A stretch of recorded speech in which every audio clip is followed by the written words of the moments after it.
What did you know of the Jim Crow period before being part of Nickel Boys? Oh, well, I mean, a fair amount. I've done a fair amount of studies on the period. Do you think? But you Yeah, know the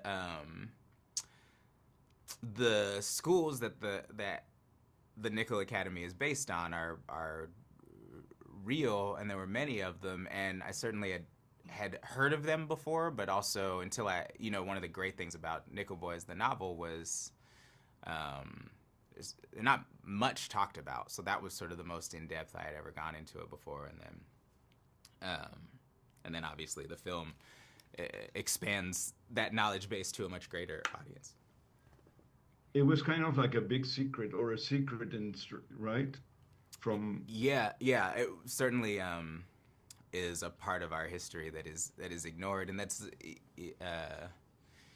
the idea um, of work schools yeah. and of the atrocities that sort of go on there, and of the hiding of the bodies, and the all of that is like stuff is still happening, and so I think it's really important that we're hearing more about it now.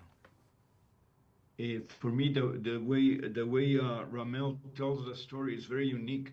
At the beginning, I was a little confused, but then I got into it because he tells everything in first person, and then Mm-hmm. you get it really into the movie. You become a character almost. Yeah, Was that something that surprised you, or you enjoyed it, or? it was really exciting when I finally saw it because I didn't know if it would work. I knew that's what they were trying to do. I wasn't sure it would work, and I think that's one of the really beautiful things about the film too is when uh, it it really trusts you to go along with the ride, right? Like you said, it can be a little disorienting at the beginning, but I found pretty quickly you sink into it, and you do just feel like you're there.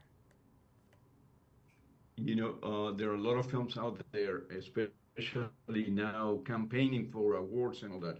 And there's Nickel Boys, a smaller film, and it's getting all this attention, like the Gotham Awards, a Swedish Award. Why do you think the film is resonating so much with not only audience but also critics? Sometimes critics could be really weird, right? Uh, yeah, I think I don't know. I mean, I think the film does so many things that we want from our movies. We want to feel transported. We want to feel really deeply connected with characters. And we want to have unique experiences. And this film does all of that on a way smaller budget than a lot of films struggling to do the same thing. So I think it's one of What do those you ones. enjoy the most of all the areas in which you are succeeding, music, acting, or I feel really fortunate that I get to do a bunch of different things with my life. you like to mix it? Yeah, yeah, Or exactly. in acting, what is it that you value about acting? About acting, um, Yeah, it, it's nice to take a break from yourself. It's nice to my favorite thing about it, honestly, is how collaborative it is. There's nothing, a play or a film or whatever. It takes so many people actually to make it happen, and you all have to agree to tell the same story in the same way. And you can't. It's pretty rare in your life to get that many people to agree on anything. And so I think that's kind of the beautiful thing about getting to be an actor is that it's this big exercise in empathy and in wanting to tell something, wanting to make something work just because it's a good story.